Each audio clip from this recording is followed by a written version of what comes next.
Bonjour à tous, bienvenue au webinaire de cet après-midi sur la simplification, sécurisation et harmonisation des certificats d'origine. Donc, webinaire de 14 heures. Bienvenue à tous, je laisse encore les gens se connecter. Pour rappel, ce webinaire est disponible à la fois en français et en anglais sur le Zoom. Vous avez en bas à droite de votre écran une petite map monde qui vous permet de choisir la langue qui vous intéresse le plus, soit le français, soit l'anglais. Donc, sans plus attendre, je vais laisser la place à Monsieur Tarek Maoni, directeur de l'organisation et du système d'information de l'Agence nationale des ports, l'ANP, pour nous présenter le challenge sur la sécurisation, la planification, la sécurisation et l'harmonisation des certificats d'origine. Bienvenue, Monsieur Maoni. Merci Adélaïde.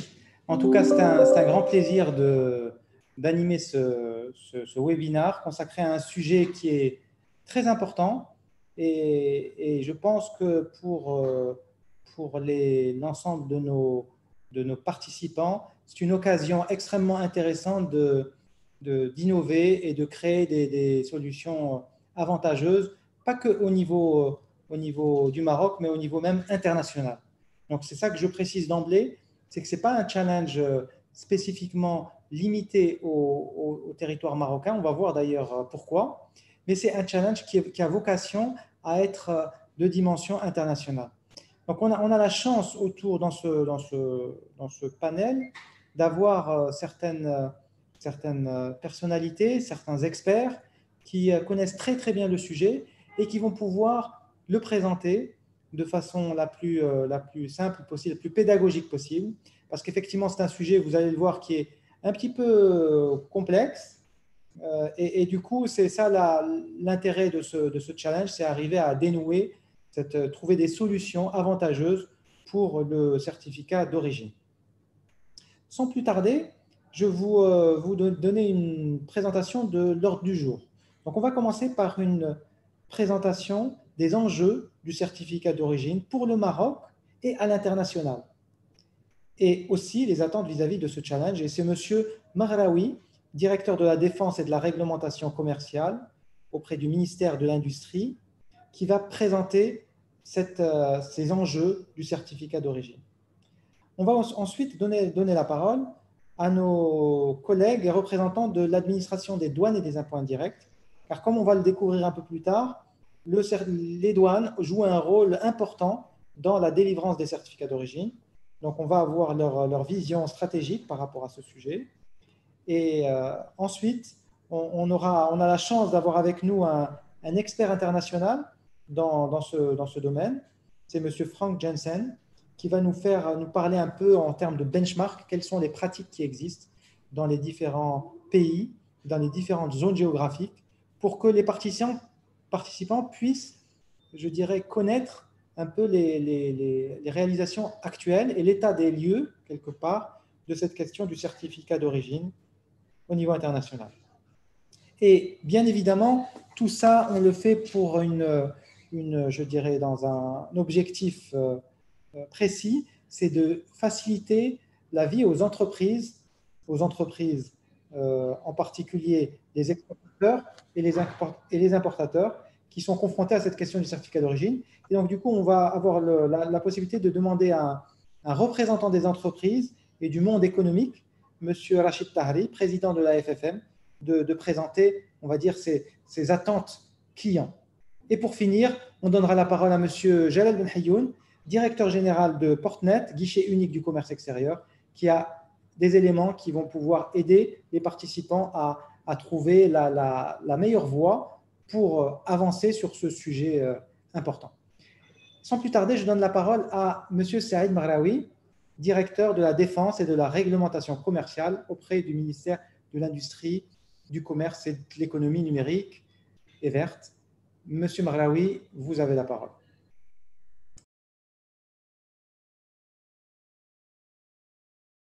Alors, il faut activer le micro.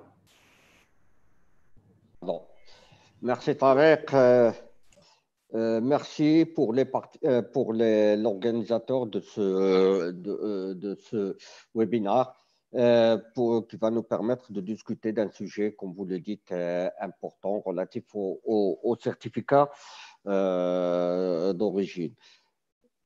Je commencerai par dire que la notion d'origine dans le commerce international est une notion très, très importante. Donc, savoir l'origine de marchandises est d'abord un élément qui permet simplement, si je dirais, le plus simple, c'est d'établir des statistiques, savoir d'où vient une marchandise, qui l'importe, qui l'exporte, et donc au moins on sait le volume des importations et des exportations par pays. C'est le minimum qu'on pourrait dire. Mais la notion d'origine, elle va au-delà de ça. On ne s'intéresse pas simplement à connaître l'origine simplement pour établir les données et les statistiques du commerce extérieur, mais elle a une importance qui va au-delà des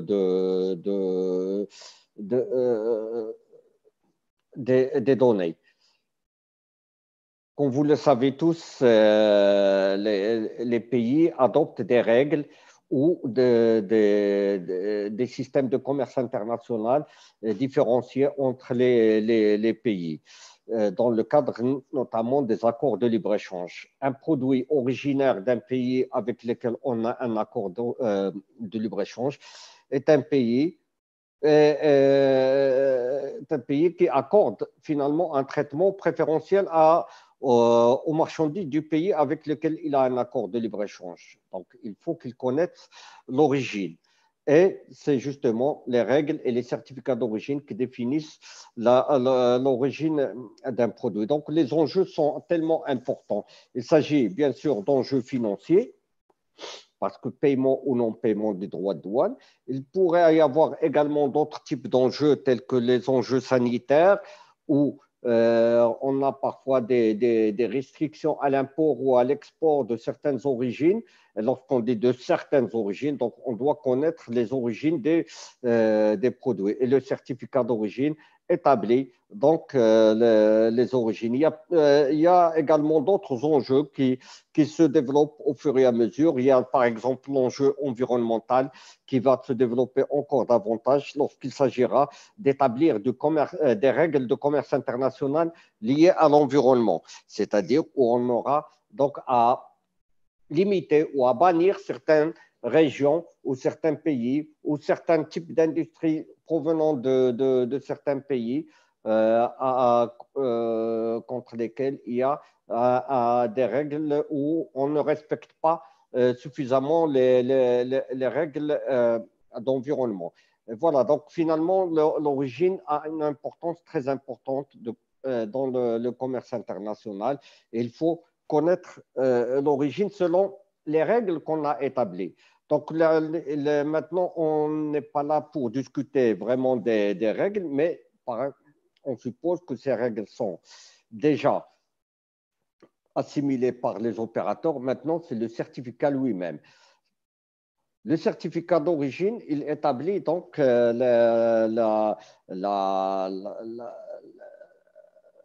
l'identification du produit en termes d'origine.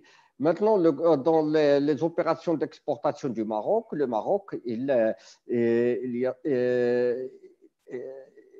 l'administration des douanes doit établir les certificats d'origine pour les exportations marocaines pour qu'ils puissent bénéficier du traitement qui leur serait accordé en fonction de la destination de ces exportations. Généralement, lorsqu'on exporte vers l'Union européenne, on a accès à une préférence sans paiement de droits et taxes, droits de douane à l'importation. Et pour cela, on a besoin de connaître que le produit est effectivement marocain et par conséquent, c'est les certificats d'origine qui le déterminent. Il y a la même chose lorsqu'on exporte vers des pays arabes. Il y a également la nécessité de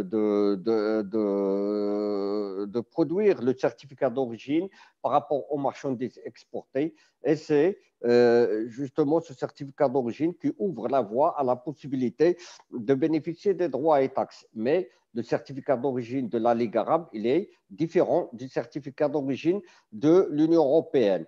Et les règles également sont différentes.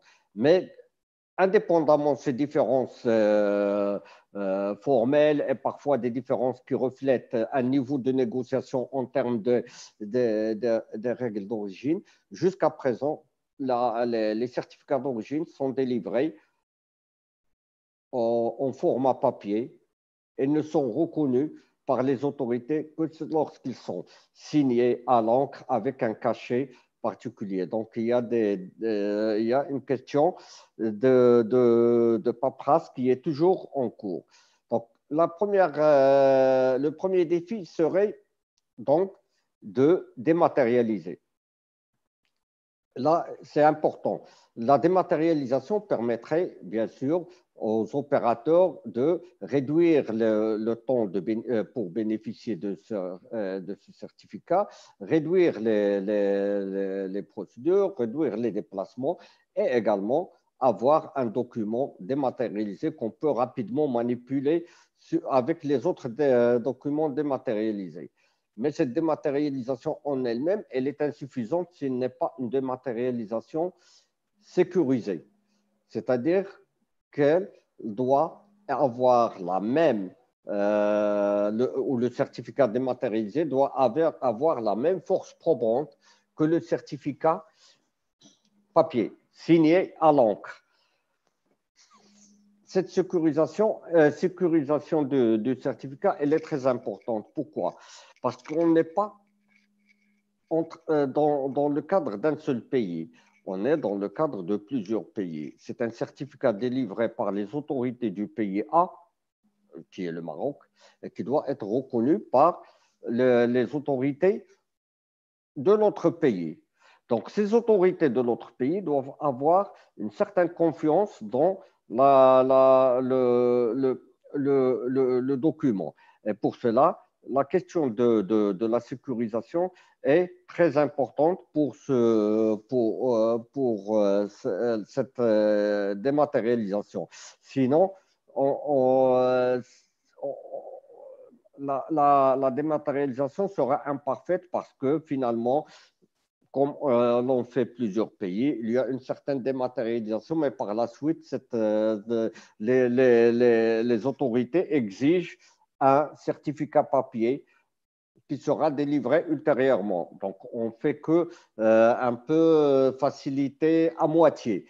Nous, dans le cadre de ce challenge, on cherche une facilitation totale qui permet aussi bien la dématérialisation que la sécurisation du produit ou du document dématérialisé. Donc, ce qui nécessite donc un traitement particulier par rapport à cette dématérialisation. Et là, c'est l'objet des challenges. Et nous invitons donc les différents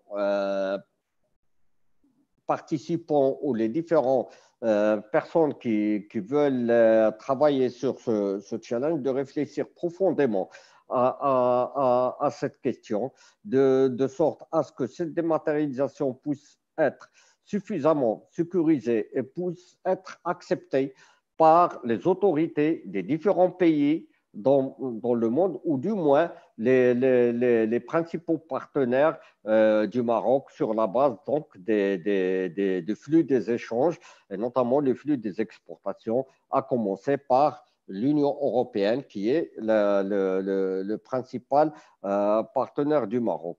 La volumétrie du certificat d'origine, elle est tellement importante, chaque transaction pratiquement est accompagnée d'un certificat d'origine. Donc, la dématérialisation, elle se justifie sur le plan du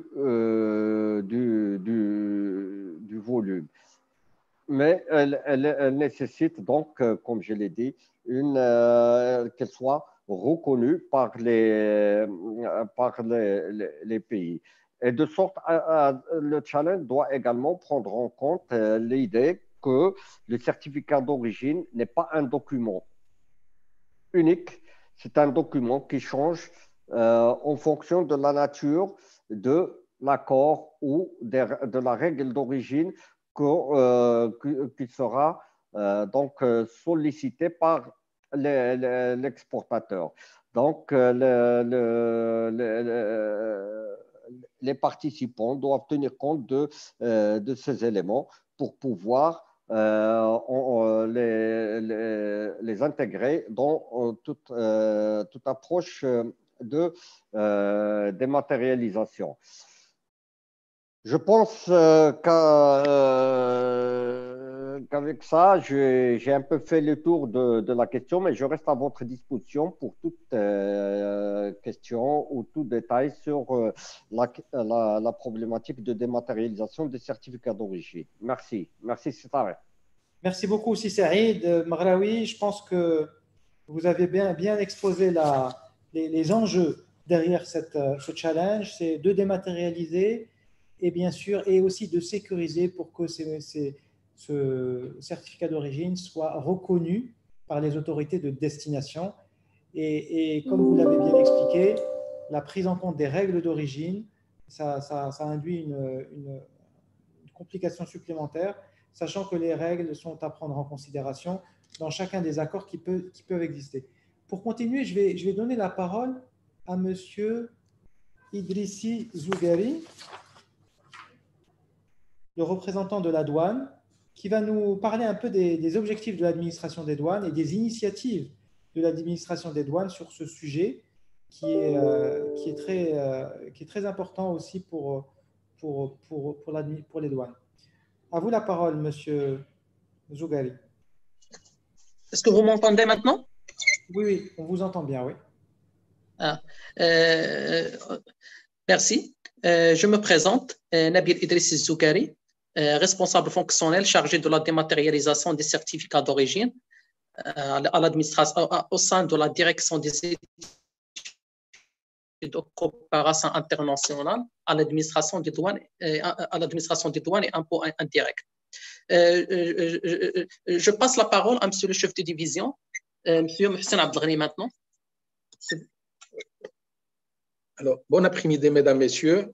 C'est Tarek, bonjour. Je suis désolé parce que j'ai un chevauchement entre deux réunions et donc je peux prendre 10 minutes pour, je dirais, résumer une situation sur ces questions des règles d'origine. Donc, tout d'abord, je reprends où s'est arrêté Saïd Maghraoui, c'est-à-dire aujourd'hui, il y a quelque chose qui est très important, c'est qu'il y a le certificat d'origine qui est un document juridique et ce document juridique fait partie intégrante d'un certain nombre d'accords qu'on a conclus. Alors, ça a été évoqué un aspect de dématérialisation avec un aspect de sécurité.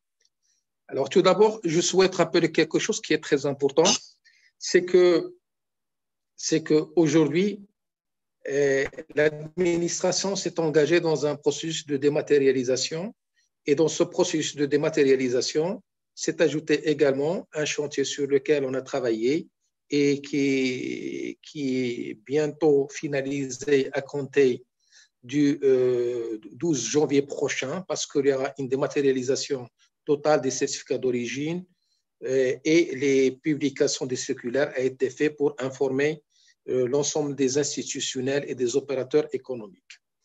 Alors, ceci étant, sur la question de dématérialisation, c'est quelque chose qu'on peut toucher et l'aborder de deux angles. Le premier angle, c'est un angle qui s'attache au dispositif juridique.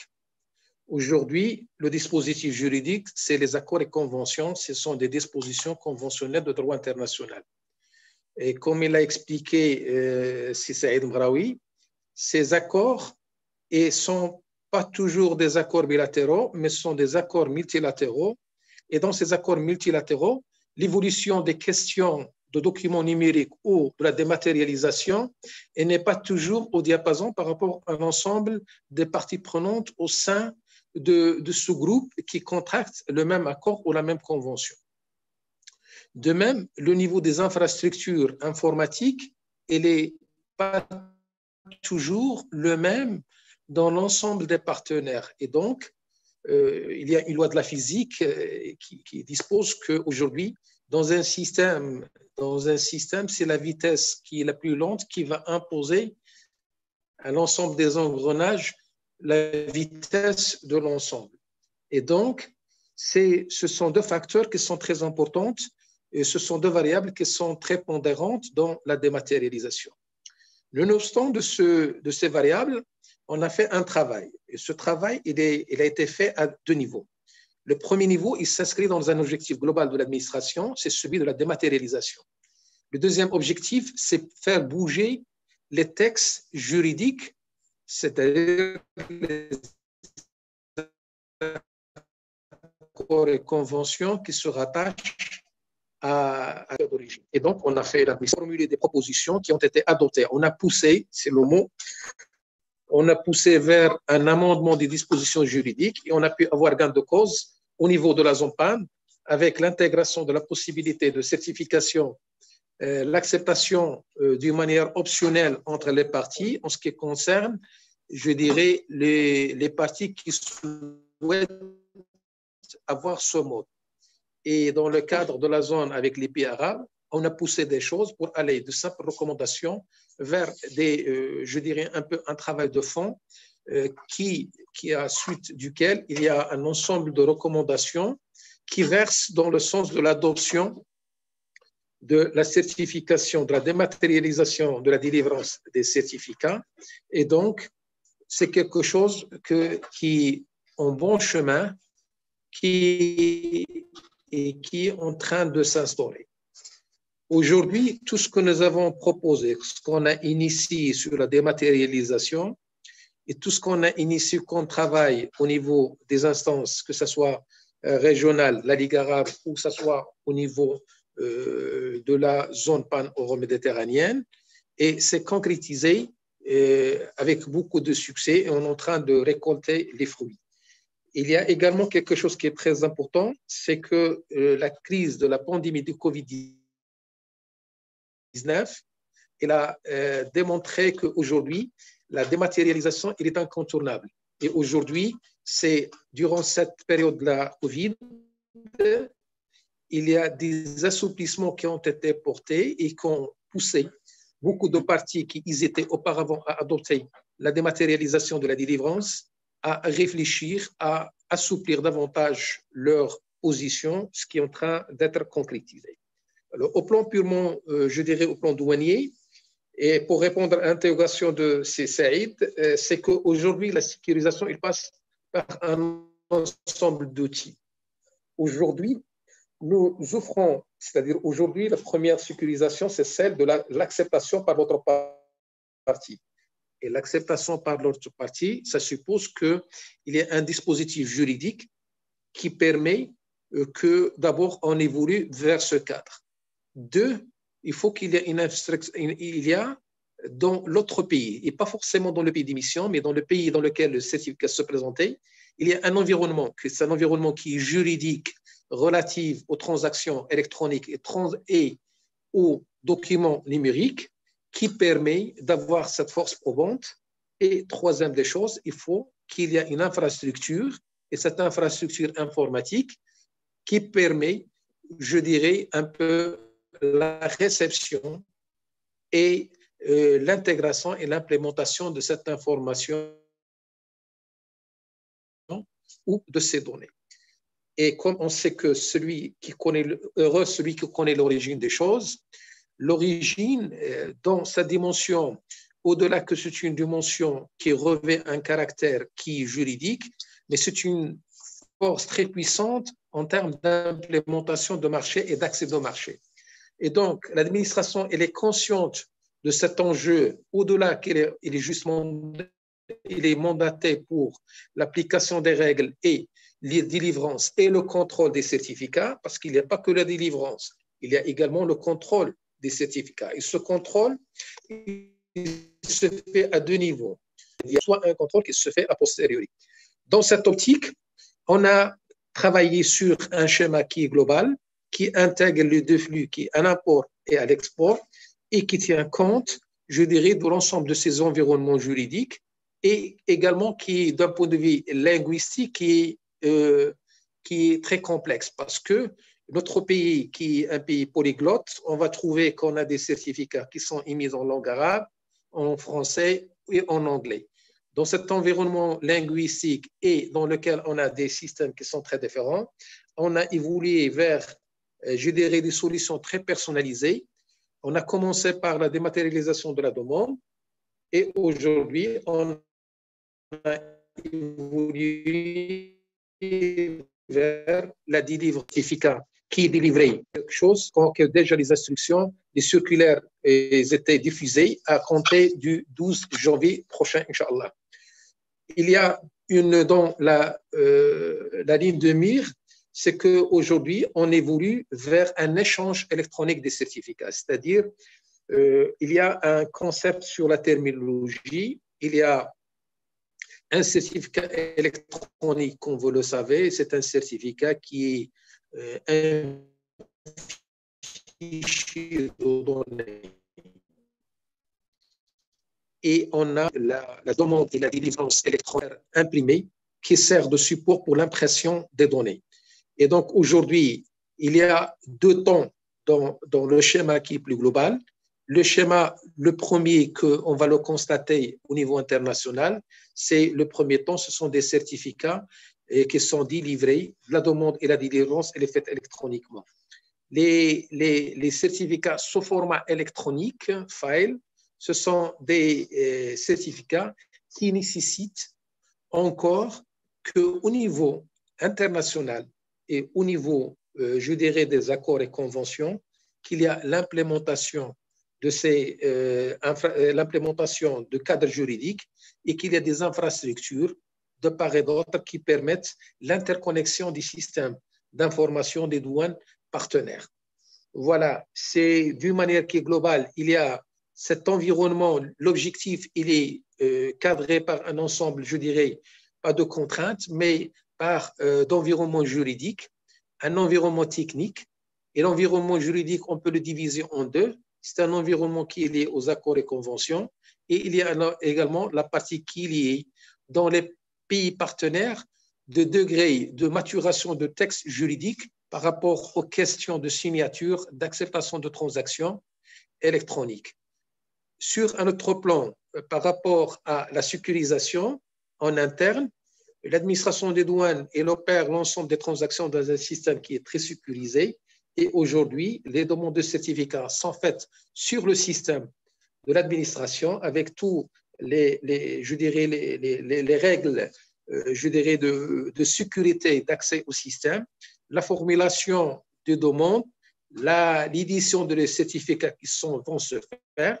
Et après, on a les certificats, les données sur les certificats qui sont stockés et sont accessibles à distance, moyennant, je dirais, un accès direct au système d'information de l'administration et en utilisant, je dirais, 2 ou 3 clés d'entrée selon le cas. Voilà. J'espère avoir fait le tour de la question et on est à votre disposition. Merci, Simatawi. Simaouni, merci, Simano. Merci beaucoup, Simouhsine. Franchement, c'était très clair et très intéressant. Et du coup, dans la réflexion, vous avez permis de vraiment d'enrichir l'explication sur les problématiques. Je ne vais pas résumer parce qu'il y a beaucoup de choses. Vous avez parlé d'enjeux juridiques, d'enjeux d'infrastructures techniques, du coup. Et puis même, j'ai entendu à un moment donné, vous avez parlé d'enjeux linguistiques. Ça aussi, c'est intéressant parce qu'effectivement, il y a une question linguistique vu que ces certificats d'origine sont, je dirais, émis par tous les pays du monde. Donc, c'est un peu la tour de Babel. Chaque pays émet ses certificats selon sa propre langue. Et donc, du coup, pour que le pays de destination puisse le reconnaître, il faut déjà qu'il arrive à la lire, il faut qu'il arrive à le reconnaître juridiquement et qu'il puisse techniquement le traiter. Donc, en tout cas, merci beaucoup. C'était intéressant et on compte sur vous pour continuer à accompagner les participants dans cette analyse. Alors, pour la suite, je vous propose de demander à M. Frank Jensen de nous dire un mot sur une vision un petit peu internationale en termes, quelles sont les initiatives qui ont été lancées en termes de dématérialisation du certificat d'origine, quelles sont celles qui ont réussi et jusqu'où on est allé jusqu'à présent sur cette question. Merci Franck, tu as la parole. Oui, merci beaucoup, Monsieur Mahoney. Donc, je vais faire ma présentation en anglais. Je rappelle aux participants qu'en bas sur votre écran, il y a un bouton qui s'appelle Interprétation avec un globe. Si vous posez dessus, vous avez le choix du langue.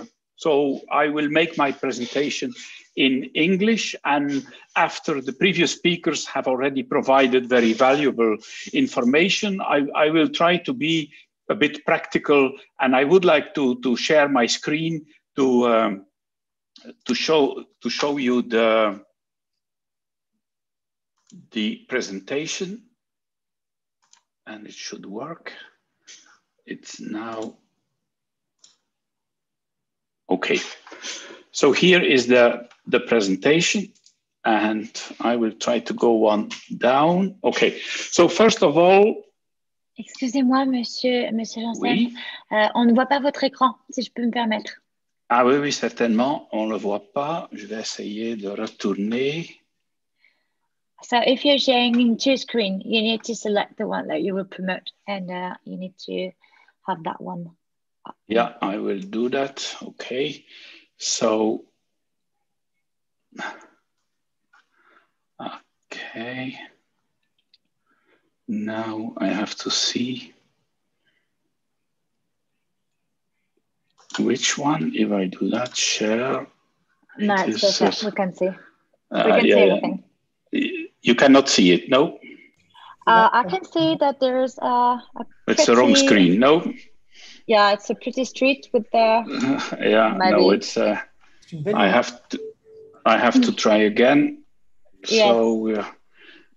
Maybe you can just have all the display setting to make sure that it's only one. Yeah, I have to. Now I have to get back to the presentation.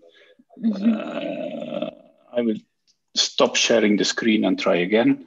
I hope I can put this one up, and then from the beginning. Yes, and now I will have to try. I'm sorry, it doesn't work so easily. Peut-être le temps que tu mettes au point la présentation, on peut peut-être donner la parole à Monsieur Rachid Tahri. Or is it better now? Yes, it's good. Yeah. Yeah, you see it. And wait, okay. So I will start for serious now. So first of all, I wanted to show a paper certificate of origin. So on the right-hand side of the slide, you see a paper certificate where the colleagues have explained that on the bottom right-hand side, normally you have to sign with ink, as Mr. Mahraoui has said, and you have to put a stamp which makes it genuine and lawfully can be used to pay less duty. So I should say, and that's on the left-hand side of the slide, in principle, you have two types of certificates of origin. We're mostly interested or only interested in what we call the conventional certificates of origin, which entitle you on lower or reduced custom duties. And that is also the basis of conventions or international agreements, as they are sometimes called. There exist also non-conventional certificates of origin, which can be used for statistics or other, I would say, observation purposes, and they're normally presented by the Chamber of Commerce. So we're working on the ones which are conventional certificates of origin, normally validated by customs. That's what we have. And then I'll show you, here is an example of a first implementation of an electronic certificate of origin, where normally, as the speakers have explained, you have in two steps. First, you have to validate the certificate of origin. So you fill it out and have the customs certify that it is true, that it concerns products of origin. Then the certificate is sent to the country of importation, and there it is by the importer presented to customs, who accept it and entitle you to pay less duties. And there is also a control mechanism foreseen so that the importing countries can ask the exporting countries or the customs administration of those countries that they validate it once again, that it's a genuine one and it's not a falsification. So the same problems or processes exist in the way this was implemented. This is between the Republic of Korea, so South Korea, and Taiwan, where on the screen you also see the processes in two parts. The left-hand part is the Korean part, and the right-hand side is Taiwan. So first, you see that an exporter applies for a certificate of origin. He does that through the single window. The single window makes it available to customs.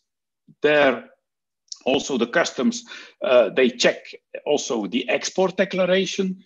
They confirm with the documentation they have that the goods are qualifying to be of origin, and they will provide, and that's the number 6 there on the scheme, the electronic certification of origin to the importer. The importer then transfers the electronic certificate by electronic way, so it happens immediately and not like a paper certificate, which can be several days underway, sends it to the to the importer, normally via also the single window. And there it is checked. So the importer provides it to his customs broker, who will make the import declaration.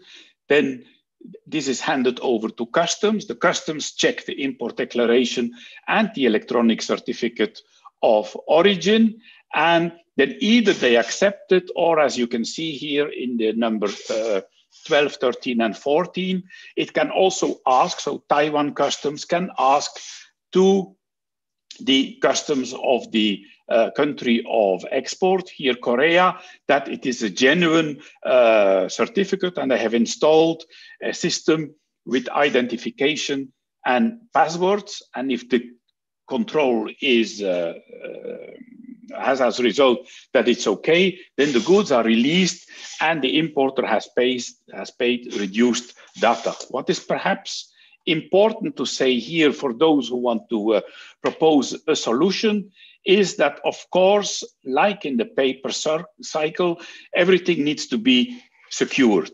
So here that has to be done by the parties that you see, which are these vertical columns, needs to be identified. So that's the first thing. It needs to be identified who is the exporter, who is the single window, who are the customs responsible, and so on. And then next step is authentication. Once you have identified them, when they log into the system, they must, of course, you must be sure it's the person it's said to be. If someone says he's from customs, but he's not at all from customs, then the system would be failing, and that would not be possible. So you have to have some kind of an authentication, which could be a password. So here, that is what they have done. Identification is through attributing an identity, and the authentication is through a password. You can have other things. You can use an electronic card or fingerprints or iris copy, so your eye, the view of your eye. So there are several technologies available. Up to you what you would propose as the preferred one. And then the third and last step is authorization. So it is clear that a trader, here an exporter or an importer, will have far less rights than, for example, the customs or the single window. They must be able to contact their counterparts in customs, and therefore authorization in the system will be important. So you will have several profiles. You will have a profile for a trader, a profile for the single window, and maybe several for the single window, the operator, maybe the database manager, and so on. And you will also have at least one profile for customs. So these are important things to be said. Now, the content, as you have seen on the certificate, itself, you have several boxes you have to fill out. So also here for the electronic solution, you will have to think about identifying what we call the data elements. These are the points of information that need to be included. The best in view of the languages, because we speak of a system that will touch several countries. For languages, practice has shown that using international standards is by far the easiest way. So for each country, for example, there is an official abbreviation. For the type of the goods which are the subject of the certificate of origin, the customs have the harmonized system of commodities, and these have codes, and therefore you can fill out the harmonized system code so that the goods are identified and so on. The United Nations have defined a lot of codes for all kind of, also for locations and places and things like that. So these are important information you have to think about when proposing a solution. I will show you a second example of a regional success, I must say, with certificates of origin. It's the ASEAN region, so the region that has the countries in Southeast Asia. They're on top of the slides. You can see them. So there is several members, and they exchange certificates of origin. So on a country-by-country basis. So one country here in this example, Singapore, there you can request a certificate of origin.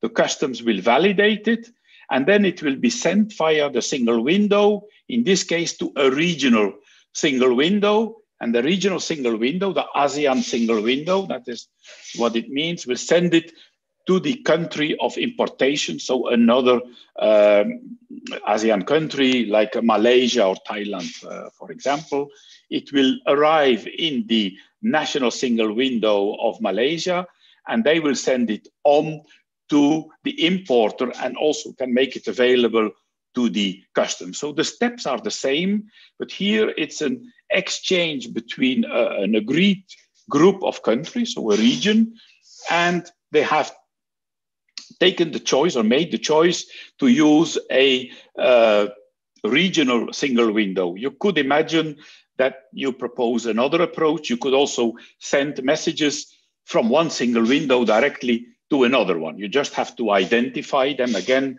and then once you know the address to send it to, you could send them directly if it's not done in a regional context, and if you don't have a regional center. So these are the most important things. For the rest, the steps are exactly the same. Also, the needed identification, authentication, and authorization is the same. It's just an example. And this one really works well because there are few examples of well-working systems already with certificates of origin, and as the colleague from Customs has said, where this is inscribed in international agreements, agreed by everyone, and implemented also on the technical level. So these are two examples of existing systems that function. And then we're nearly at the end of my presentation.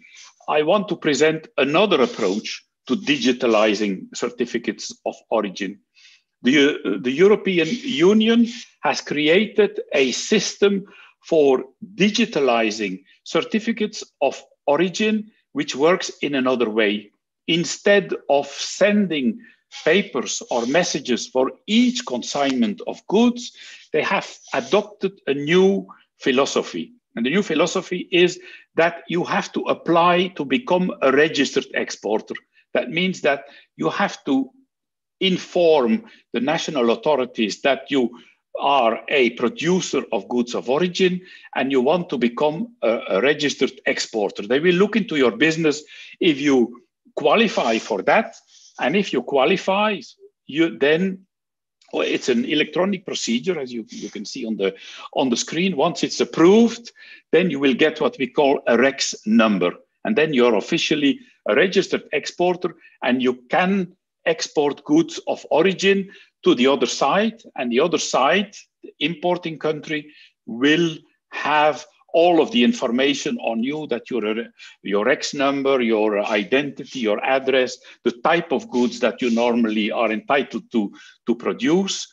All of that is in the system. It's a system which is fully managed by the European Union and to which all of the other actors have access. So the authorities of the beneficiary country, which is the country of export, they have access in their own role. So there is also here the issue of authorization, but also the importing country, the national customs, they have access, and they will also be able to access the system. But there is only one system, and it's cloud-based, and it's based on internet technology. So it's another approach. Now, how does it then work in practice?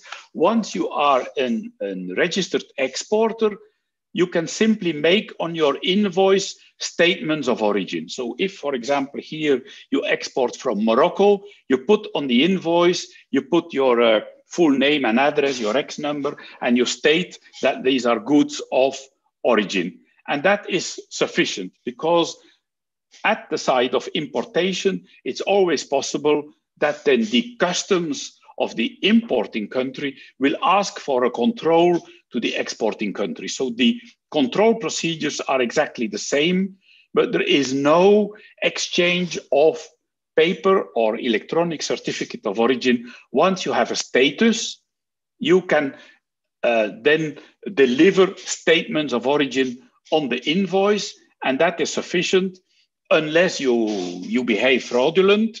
And when these investigations have been made as a result of a control request, your Rex number will be suspended or withdrawn overall if you have repeated fraud. So I will stop here. So that was in short, two types of examples. One is the classical replacement of paper information by electronic messages. The second one is an overall, I would say, philosophical change in the approach, but which is also fully digital. And you have seen also several technologies, so cloud-based technology, exchange of messages. I can imagine you could put the information in a blockchain as well. So that's up to you to propose the solutions. These were just the major ones which exist and already function. And on the site, I have uploaded also further information, further slides, but also articles on that. So you can explore it further or ask questions during the challenge. That's why we are here. So that's it from my side. I thank you for your attention. Merci Franck pour ce panorama très intéressant et synthétique sur les initiatives du certificat d'origine. Et je retiens qu'il y a plusieurs solutions qui ont marché sur des accords, on va dire, limités à quelques pays, mais c'est très intéressant.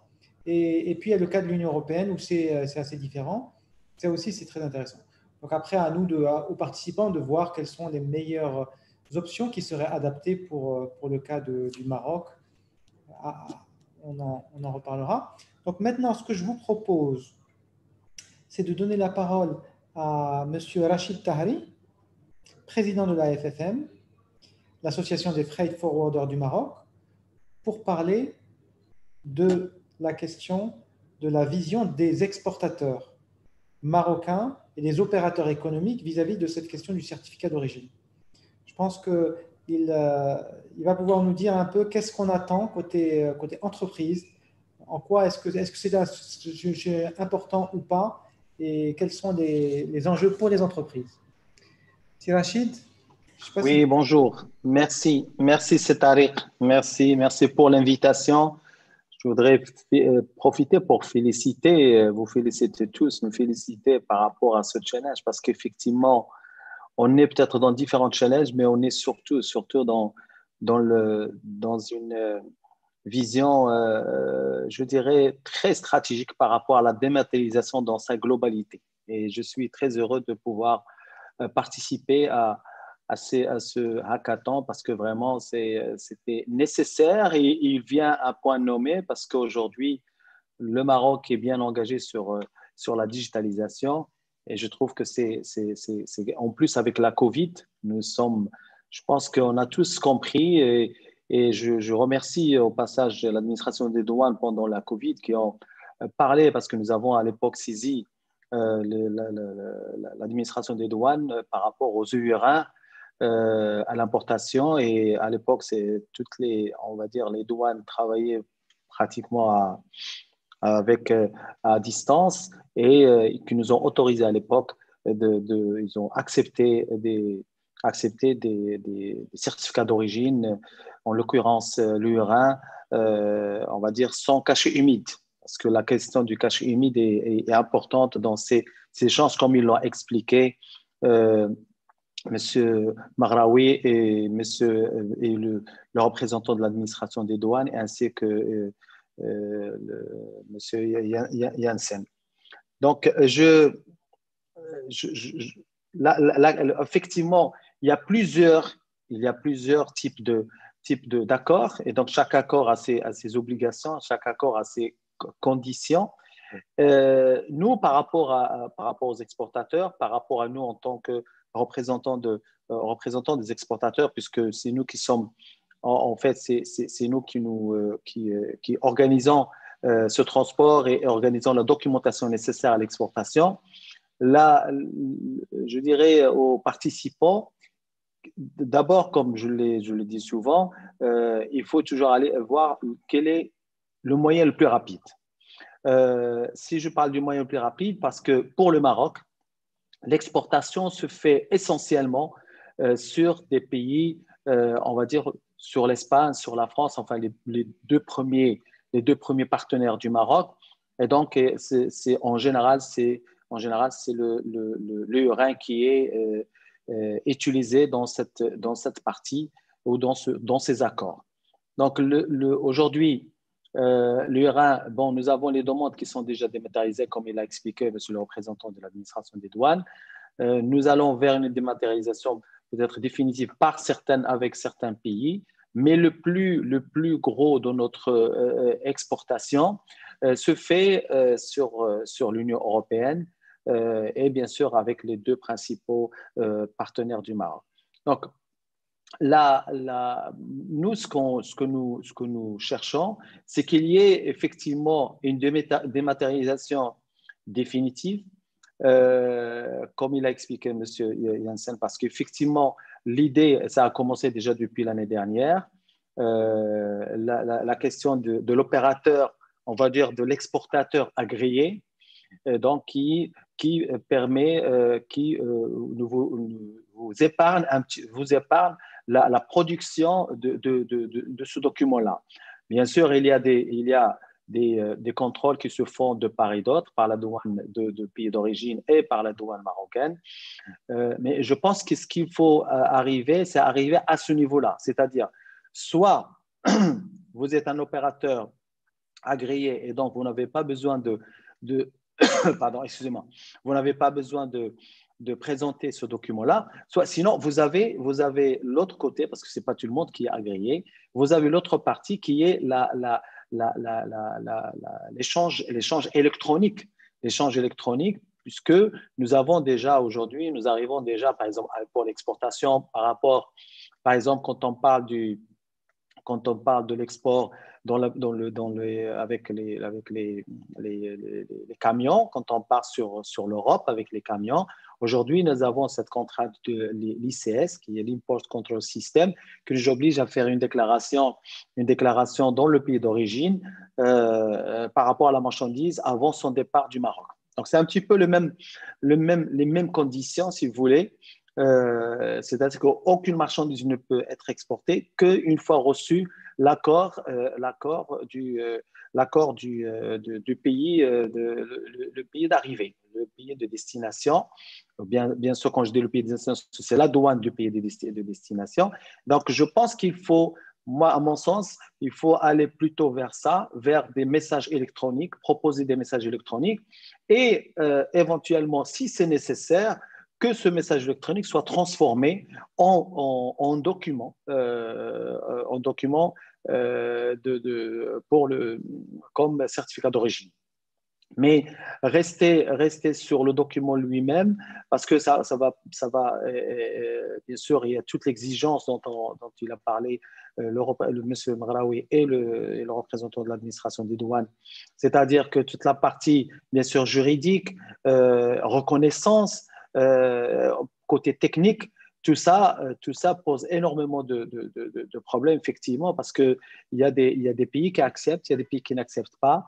Il y a des pays qui vous disent, bon, moi j'ai plus, par rapport au flux, ils privilégient d'autres pays.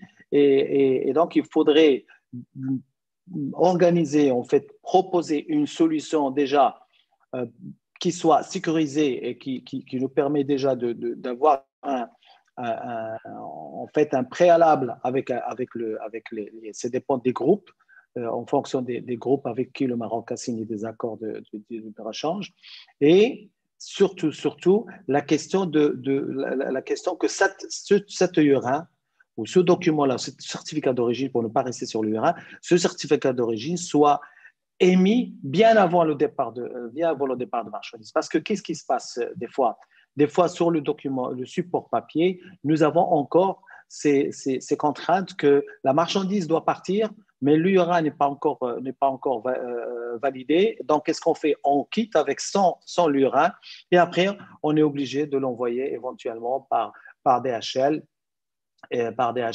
Parce que c'est le moyen le plus rapide pour faire arriver ce document avant l'arrivée du conteneur ou avant l'arrivée du Maroc, parce que nous sommes ce qu'on appelle le short sea, nous sommes sur des lignes très courtes et donc si ce document-là n'arrive pas avant la marchandise ou n'arrive pas en même temps que la marchandise à destination, cela pose un problème de retard et bien sûr, c'est le produit par rapport au Maroc, c'est le produit marocain qui est pénalisé et qui subit ce retard-là. Donc, je pense que ce qui est très important à ce niveau-là, c'est l'anticipation, qu'on puisse anticiper. Soit on a des opérateurs agréés, soit nous établissons un document qui concerne le certificat d'origine, soit fait avant l'expédition, soit fait même au niveau de chargement de la marchandise et qui suivent un circuit plus rapide que ce qui se fait aujourd'hui. Donc, les participants, à mon sens, doivent travailler sur les deux propositions.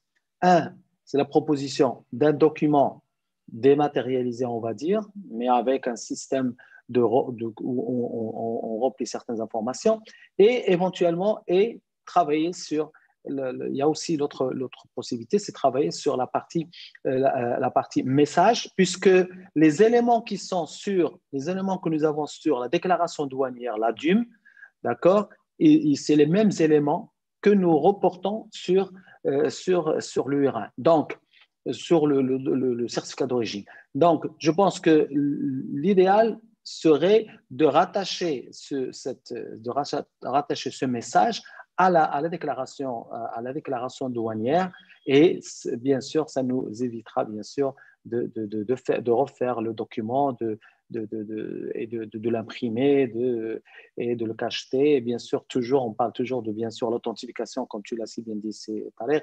Il y a l'authentification, il y a quelles sont les personnes qui sont autorisées de part et d'autre. Mais tout ça, je pense que le côté technique est très important, aussi important que le côté juridique pour ces solutions-là. Voilà, merci beaucoup. Merci. Merci beaucoup, Sidi Rachid. Sidi Tahri, écoute, je crois que tu as bien expliqué la question stratégique pour les entreprises de simplifier ces procédures et de les sécuriser pour ne pas que leur certificat puisse être un jour remis en question et remettre en question tout l'ensemble de son expédition, ce qui peut arriver, et donc chercher à simplifier, à anticiper autant que faire se peut pour que le document soit produit avant l'expédition, voire au moment du chargement, et de façon simple, sans avoir à se déplacer, sans avoir à imprimer, cacheter. Donc, c'est toute cette facilité qui est recherchée. Alors maintenant, pour le dernier intervenant, je proposerai de donner la parole à Monsieur Jalal Hayoun, directeur général du guichet unique du commerce extérieur Portnet, de bien vouloir prendre la parole et donner un peu quelques clés de réflexion pour les participants sur ce sujet très important. Jalal, je ne sais pas si tu Merci beaucoup, Tarek.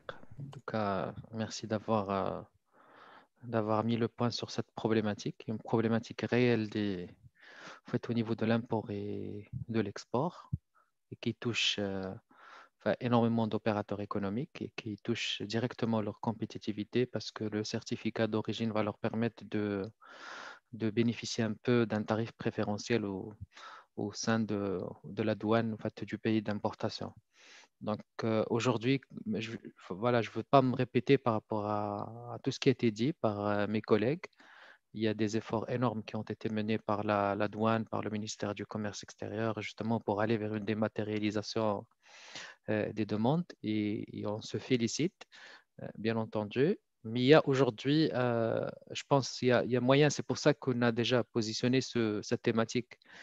Il y a question d'essayer un peu de sortir du cadre au niveau de la réflexion et voir un peu comment on peut optimiser davantage ces processus. Moi, le premier point que je vois, c'est que la source du certificat d'origine, c'est les accords de commerce.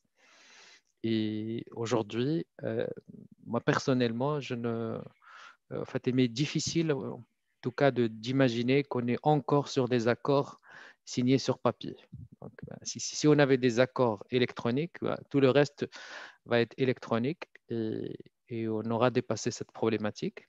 On est toujours sur des accords signés sur papier avec des formats de certificats, avec du grammage qui sont à la fin de l'accord en annexe et qui doivent être respectés de part et d'autre. Moi, je pense que c'est un peu pourquoi on ne pense pas à dématérialiser un peu ces accords et à chaque fois on a un accord électronique, le reste suivra. Il y a la deuxième question qui est relative à la confiance numérique, qui est liée à la reconnaissance des signatures électroniques au niveau international, qui est réelle problématique aujourd'hui entre les pays. Et ils sont rares un peu les pays qui se reconnaissent mutuellement en termes de signature électronique et documents électroniques sécurisés. Donc ça, c'est un point aujourd'hui qui est problématique et on a besoin aussi d'innover dans ce sens et d'avoir des choses qui peuvent nous permettre de dépasser ce frein. Il y a aussi un peu le parcours de l'usager. On en a parlé, Franck a présenté aussi. L'idée derrière tout ça aussi, c'est de ne pas solliciter un peu l'opérateur économique à chaque fois pour remettre la même information. Rachid l'a dit, c'est les mêmes informations qui figurent dans la déclaration douanière qui vont figurer sur la demande de certificat d'origine. Et l'idée, c'est de pousser l'anticipation à l'extrême et que quand moi je fabrique un produit à exporter, qu'en ce moment-là, je demande un peu en fait, le certificat d'origine ou l'autorisation de l'origine, quitte à passer par le principe de l'opérateur ou l'exportateur agréé. Et c'est la meilleure formule, moi je pense, parce que je n'aurai pas d'abord à présenter chaque fois, puisque ma facture fera objet de certificat d'origine. Et là, on peut discuter aussi de la facture électronique. Et deuxièmement, je n'aurai pas à le faire à chaque fois. Donc, et saisir les informations de la demande puisque c'est la facture qui va le remplacer. Et en parallèle, le parcours de l'usager sera simplifié. Il n'aura pas à mettre la même information à plusieurs fois au niveau de plusieurs systèmes. Et c'est pour ça que dans les pays qui l'ont implémenté, il y a toujours le passage par le guichet unique pour un peu agréger les informations et faire de sorte à ce que l'usager, quand il saisit, il va le saisir une seule fois. Mais l'idéal serait qu'il ne saisisse pas. C'est que la logique avec laquelle on travaille aujourd'hui, c'est de se connecter au système des usagers et d'interagir directement avec leur système d'information parce que ces informations qu'ils vont saisir existent d'ores et déjà au niveau de leur système d'information, au niveau de leur RP, au niveau de systèmes d'information qui sont du même type. Donc, pour moi, le point le plus important, c'est l'anticipation. Rachid Taré a bien mis le point sur ça. Envoyer un certificat par DHL ou par courrier, donc pose toujours un souci de coût. Les frais pour envoyer le certificat, peut-être ce sont les frais d'envoyer un petit conteneur ou d'envoyer de la marchandise. Donc, côté compétitivité, ce n'est pas la bonne solution. L'idée, c'est d'envoyer l'information d'une façon électronique, mais de le faire bien à l'avant, d'une façon anticipée, de pouvoir la vérifier en électronique de l'autre côté. Et aussi de ne pas réutiliser les mêmes informations à chaque fois, de demander à l'usager. On a tendance des fois à dématérialiser, mais on crée des usines à gaz. De l'autre côté, l'usager va devoir recruter des personnes qui vont faire de la saisie chaque jour pour se conformer à des procédures soi-disant digitalisées. Donc, moi, ce sont un peu les éléments, en fait, les remarques que je voulais avancer suite aux interventions des différents panélistes qui ont, sincèrement, qui ont bien couvert la question et qui reste une question très, très importante. Merci, Tarek. Merci beaucoup, Jalal, pour cette synthèse. Je trouve que tu as bien résumé tous les points et je crois que ça va nous servir aussi pour les participants, pour qu'ils puissent, je dirais, avoir une vision claire du challenge. Je crois que c'est un challenge que le Maroc met sur la table aujourd'hui, mais qui concerne tous les pays du monde. Et donc, je trouve que si on peut, au travers de cette expérience, trouver des solutions avantageuses pour les pays, pour le Maroc d'abord, et puis ensuite pour des échanges à l'international, ce sera un grand pas en avant. Donc, je ne vais pas répéter trop les choses qui ont déjà été dites. Il y a beaucoup de documents qui sont à votre disposition. Donc, ça, n'hésitez pas à les consulter. Et n'hésitez pas aussi à poser des questions à nos experts, éminents experts, que ce soit les experts que je remercie d'ailleurs à cette occasion parce qu'ils ont fait une très bonne préparation. Donc, ils sont à votre disposition, les experts du ministère du Commerce et de l'Industrie, mais aussi les experts de la douane, qui sont en fait les acteurs qui implémentent les accords de libre-échange, et également les exportateurs aussi, qui peuvent vous donner une vision, on va dire, opérationnelle de la question du certificat d'origine au Maroc, et le guichet unique qui vient de nous faire un exposé très limpide sur quelles sont les clés de succès d'un projet comme celui-là. Donc, le parcours de l'usager. Tarek, moi je pense que si Nabil Zougari voudrait rajouter quelque chose, enfin une précision peut-être de la douane à la lumière de ce qui a été dit par Tarek. D'accord. Alors, on va donner la parole tout de suite à M. Zougari, qui a une intervention à faire. M. Zougari, s'il vous plaît. Vous avez la parole. Oui. Merci, Tarek. Donc, c'est toujours M. Mohsin. Je suis désolé, j'ai demandé la parole parce que je dois rejoindre un autre webinaire. C'est juste pour, je pense qu'il y a des éléments qui sont revenus et sur lesquels je souhaite apporter un peu plus d'éclairage. Il y a le premier point, c'est que actuellement, la phase de dématérialisation, on a dépassé la phase de demande et aujourd'hui, c'est la délivrance. Ça, c'est très important. Et ça va démarrer le 2021 et donc participer à des sessions d'information qu'on est en train d'organiser dans la première semaine du mois de janvier. Et donc, j'invite tout le monde à prendre part. Ils vont découvrir le produit dans sa globalité. Le deuxième point, c'est qu'aujourd'hui, Tarek, il a évoqué la question d'anticipation et le parcours d'usager et l'anticipation et la problématique de saisie de données qui a été également reprise par Sibhayo. Aujourd'hui, la conception qu'on a faite, c'est qu'on évite la saisie. Et aujourd'hui, c'est à partir des éléments de la déclaration qu'il est restitué la majorité de données des certificats d'origine et le formulaire, il se répète chaque fois que l'opérateur souhaite faire une exportation. Donc, on a évité la saisie au maximum, on a établi un système de liste déroulante s'il le faut, et on a ouvert certaines cases pour que l'opérateur puisse les personnaliser à la demande de ses clients. Et donc, aujourd'hui, la délivrance va se faire instantanément avec la déclaration. Il n'y a pas de décalage.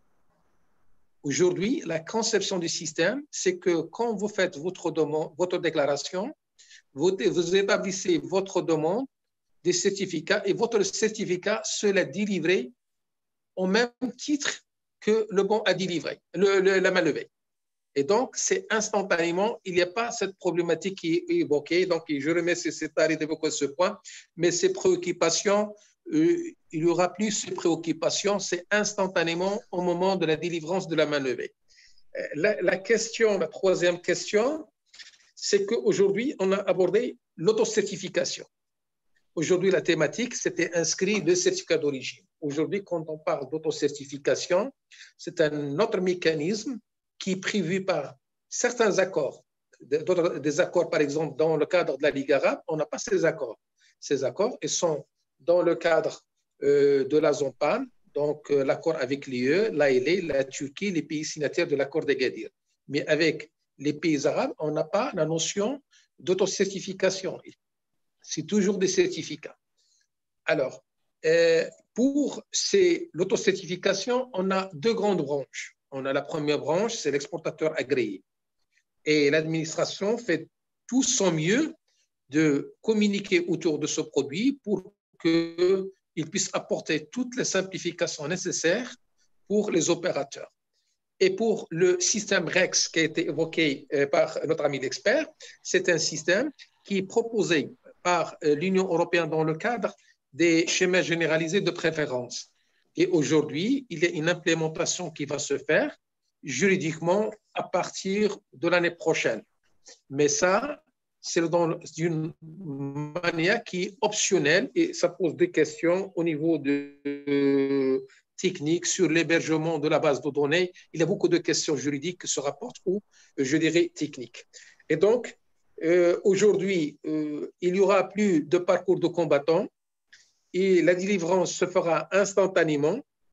Aujourd'hui, l'appel est lancé pour que prochainement, la semaine prochaine, la première semaine de janvier, on aura, je dirais, des séances d'information au sujet de la délivrance et la délivrance se fera chez l'opérateur. Il ne va pas se déplacer. Aujourd'hui, il va servir sa demande. Le certificat sera validé sur système et il va l'imprimer chez lui. Et donc, aujourd'hui, on a facilité les choses de manière à ce que, je ne dirais pas l'usager, mais le client de l'administration soit satisfait. Voilà, merci. Et donc, je laisse les collègues. Donc, c'est Nabil Idrissi et c'est Asmama pour pouvoir continuer avec vous. Merci. Merci beaucoup, Zimouhsin, pour votre temps. Merci, c'est Tarek. Merci. Ouais. Si vous me permettez de reprendre la parole. Oui. À toi la parole. D'accord. Merci. Je vais un peu juste verser dans ce qu'a dit mon collègue de l'administration des douanes, apporter également un éclairage très important pour bien expliquer la problématique. Dans le circuit des certificats d'origine, on peut le subdiviser en deux parties. Il y a une partie purement nationale, purement marocaine. C'est entre l'opérateur, l'exportateur et l'administration des douanes du Maroc.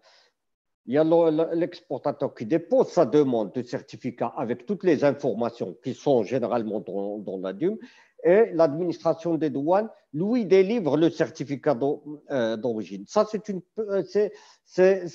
une opération qui se passe à l'intérieur du Maroc. Elle a été déjà dématérialisée ou en cours. C'est la partie dont vient de parler notre collègue de l'administration des douanes. Et c'est la partie où il y a une intervention de l'exportateur avec l'administration des douanes sur la production d'éléments d'information, sur la production de preuves d'origine, etc.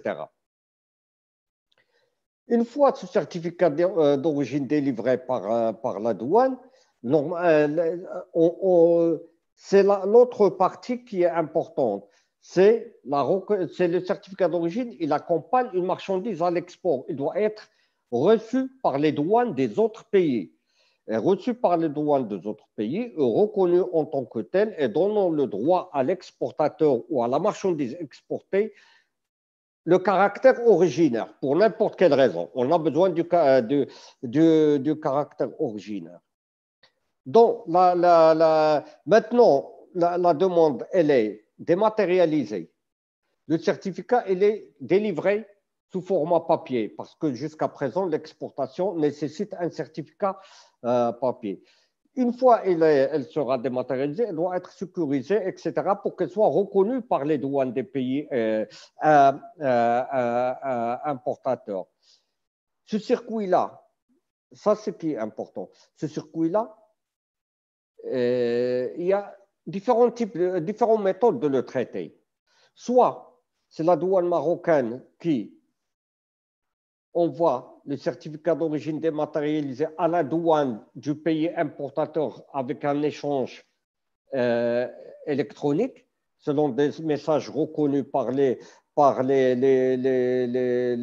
douanes. Le système, il est plutôt plus fiable parce que c'est douane à douane. Mais dans la réalité, à l'heure actuelle, le certificat d'origine, lorsqu'il est donné en papier, il n'est pas donné à la douane. Ce n'est pas la douane qui le transmet à la douane, il est donné à l'exportateur. L'exportateur le donne à l'importateur qui le fait à la déclaration à l'importation de dans notre pays. Donc, si on dématérialise le schéma tel qu'il est actuellement, ce n'est pas la douane qui transmet à la douane. La douane, elle transmet à l'exportateur un certificat d'origine dématérialisé, lequel exportateur le donne à l'importateur de l'autre pays, il le déclare avec il le pose à la déclaration de sa marchandise au moment de l'importation. Donc, ce schéma-là, il est un petit peu rendu difficile dans la sécurisation puisqu'il passe de main en main et le document risque d'être altéré dans le chemin. Et c'est là où il y a le problème de certification ou de sécurisation qui se pose d'une manière très importante. Et c'est là, parce que c'est là le chemin réel. Si je ne me trompe pas, si on adopte le premier schéma de douane à douane, cela suppose que au moment où l'exportateur marocain demande le certificat d'origine, la douane marocaine, en délivrant le certificat d'origine, elle le délivre également à la douane du pays importateur. Cela suppose exactement où l'exportateur connaît exactement le bureau douanier où sera dédouané son produit à l'import, ce qui n'est pas toujours le cas. Par exemple, l'exportateur ne dépend pas de cette question. Une marchandise peut être transférée par un importateur et c'est à l'importateur de choisir son bureau douanier. Il peut la prendre à un port, la transborder à un autre port et à un certain moment, il la déclare à l'importation dans un bureau douanier quelconque. Mais là, le document avec lui, il peut la déclarer dans n'importe quel bureau douanier de son choix sur un pays européen ou un autre. Donc, l'administration de douane, elle ne peut pas envoyer ce certificat d'origine dans l'inconnu. Si on ne connaît pas où est-ce qu'il va atterrir, c'est comme si on le met dans un système, un cloud, où il risque d'être perdu à l'intérieur de plusieurs documents. Je sais qu'en informatique, rien ne se perd, mais ça va être difficile. Il faut qu'il y ait un chemin qui ramène l'importateur à le récupérer et le donner à la douane. Donc, c'est ça ce qu'il faut faire, ce qu'il faut. Donc, ça reste toujours un système où il faudra que l'importateur, à un certain moment, puisse soit lui-même avoir le certificat, soit donner un accès à la douane, etc. Donc, je ne sais pas les différentes solutions qu'il pourrait y avoir, mais il faut prendre en considération cet élément-là. Un autre élément qui n'a rien à voir avec ça, il y a quelque chose qui a été dit d'une manière importante ou d'une manière vraiment intéressante par Franck. Et là également, on la retrouve dans le titre de ce challenge. Là, qu'est-ce qu'on est en train à réfléchir simplement à dématérialiser ce qui existe déjà. Mais simplifier peut parfois dire pas nécessairement dématérialiser, abandonner carrément certaines choses. Et là, on a une expérience sur l'origine sans certificat. C'est-à-dire qu'il n'y a même pas de certificat d'origine qu'on va dématérialiser. Entre le Maroc et les États-Unis, il y a un accord de libre-échange. L'accord de libre-échange prévoit des règles d'origine, mais elles ne sont pas sanctionnées par un certificat. C'est-à-dire que l'exportateur, il ne demande même pas de certificat d'origine à la douane marocaine. Il exporte son produit et l'importateur déclare qu'il est marocain sur la base d'une simple déclaration de l'importateur. Et s'il y a simplement une contestation, ben c'est la douane, elle n'a qu'à venir vérifier et enquêter s'il est originaire ou non. Et là, on est allé plus loin, on a carrément simplifié, c'est-à-dire on a enlevé carrément le document. Et il n'y a plus de certificat d'origine. Ça, c'est également une façon de faire dans le cadre de la simplification et se baser simplement sur les déclarations des opérateurs à l'import et à l'export, et les vérifications peuvent être faites a posteriori pour vérifier si le caractère originaire est respecté ou non. Mais il n'y a pas une tierce partie, c'est-à-dire la douane, qui certifie que le produit est originaire. C'est l'exportateur lui-même ou l'importateur qui certifie lui-même que son produit est originaire d'une telle ou telle partie par une déclaration sur l'honneur, et il est sanctionné par la suite s'il fait une fausse déclaration. Voilà une autre façon de traiter la chose, mais elle dépend des différents accords. Merci.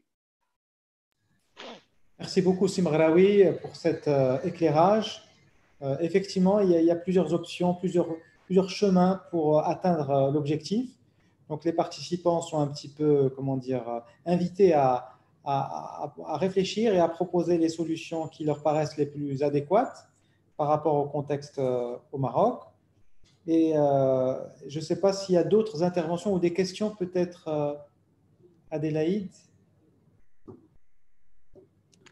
Alors, encore une fois, comme ce matin, je vois que les panélistes ont été très présents pour répondre aux questions tout au fil de la conférence.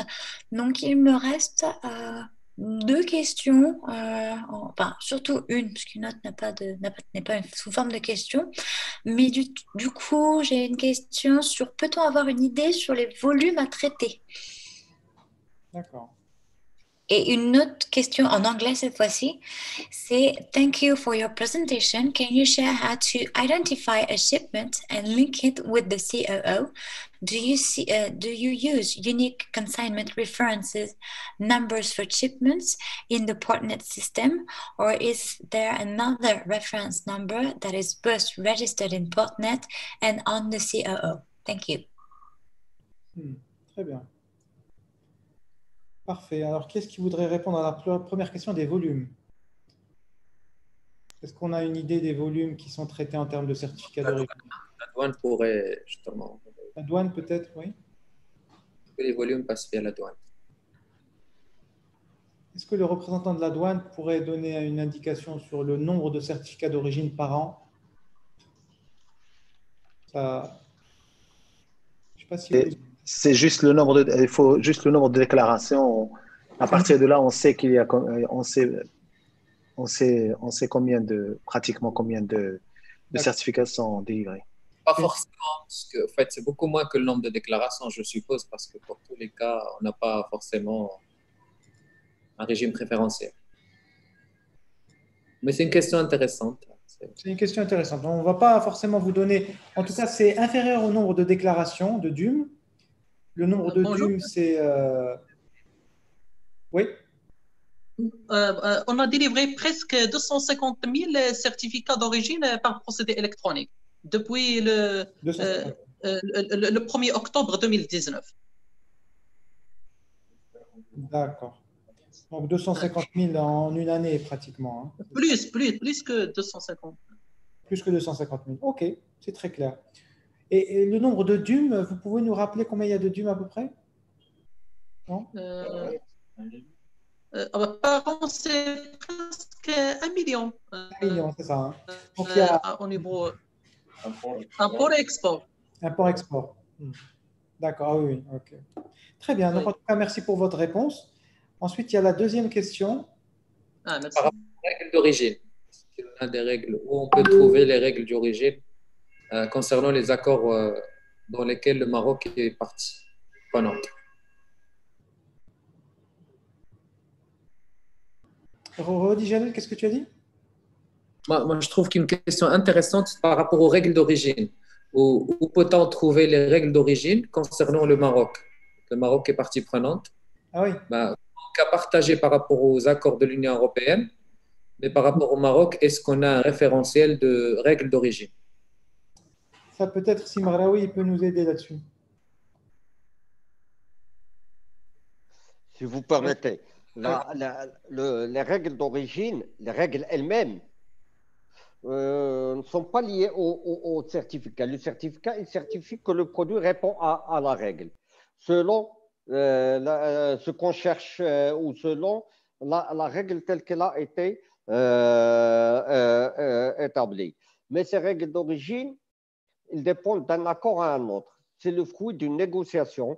C'est le fruit que les règles d'origine reflètent un niveau de recherche en termes d'intégration entre les pays. Il y a des règles plus souples, des règles plus... Et aucun accord, dans aucun accord, les règles ne se ressemblent.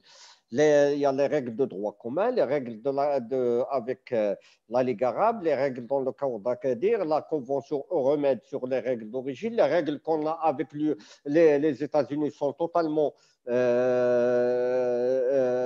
différentes.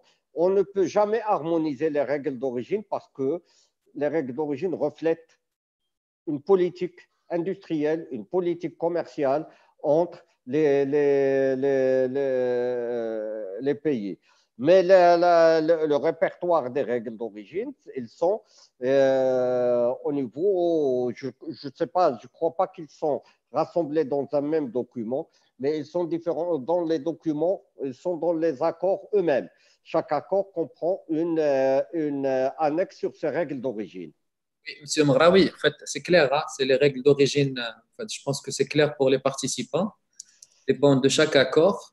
Mais la question, si je l'ai bien comprise, c'est est-ce qu'on a un référentiel électronique de ces règles d'origine qui peut être ouvert au challenger? Parce que c'est très utile pour le challenger qui vont travailler sur le challenge.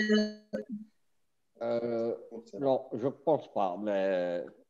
Est-ce que les documents sont accessibles ou une partie où les annexes des documents concernant ces règles d'origine peuvent être rendus? Je peux prendre la parole? Oui, oui.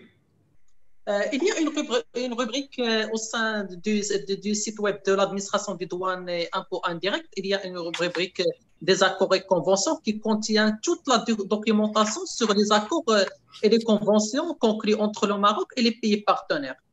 Y compris les règles d'origine. Cette rubrique contient les circulaires, les accords conclus.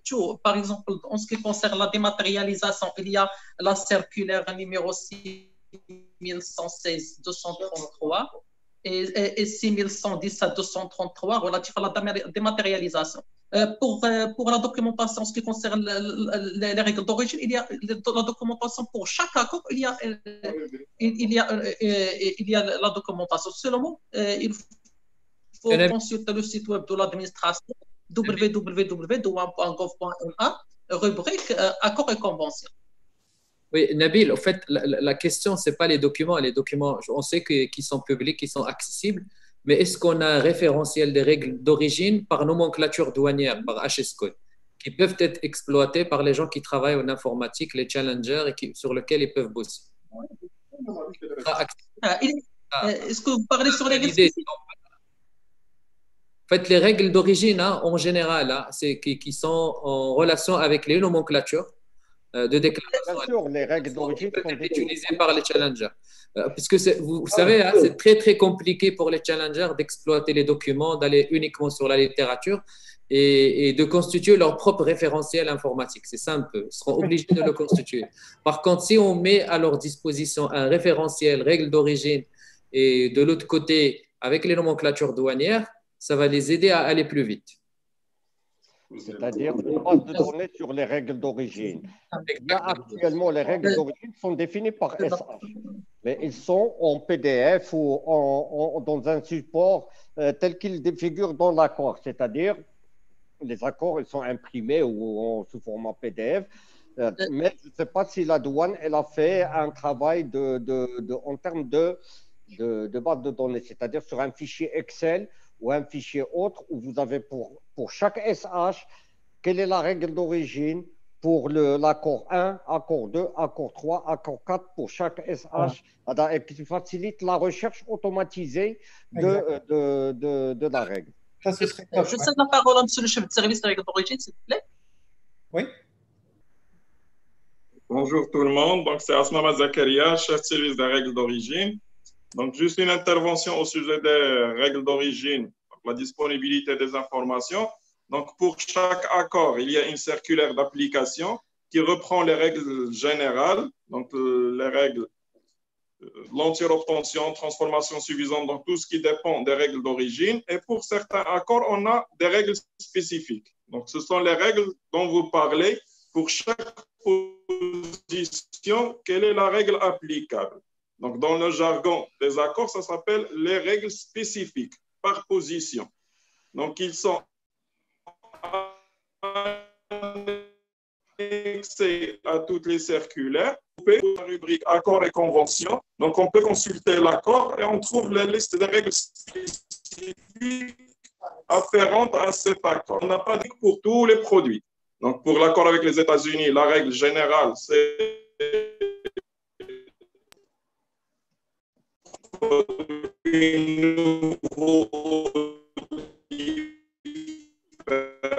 et va leur ajouter de 35 pour les règles spécifiques. Mais pour les autres, c'est la règle par position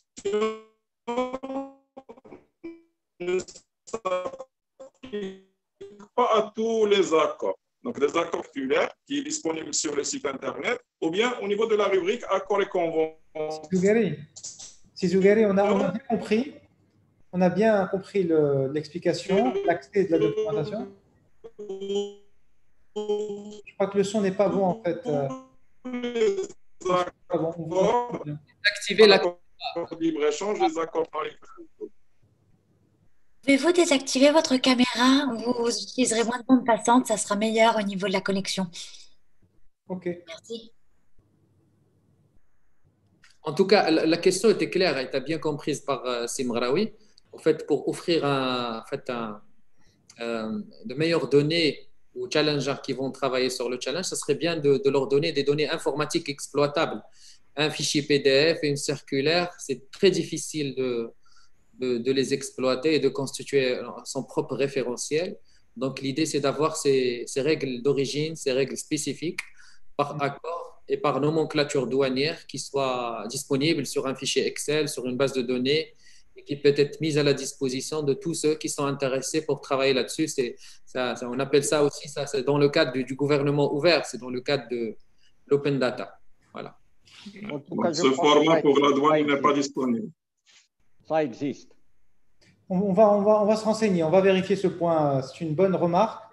Ça pourra aider les participants. Si on arrive à l'obtenir, je pense que s'il est disponible, en tout cas, on arrivera à le mettre à disposition sans problème. En tout cas, est-ce qu'il y a d'autres questions? Alors oui, je vais vous en lire une autre. Est-ce qu'une marchandise qui rentre sur le territoire économique du pays en régime suspensif peut avoir droit à un certificat d'origine, notamment pour le cas du perfectionnement à l'exportation ou encore celui d'entrepôt de douane? Merci. Je ne sais pas qui est-ce qui peut répondre à ça.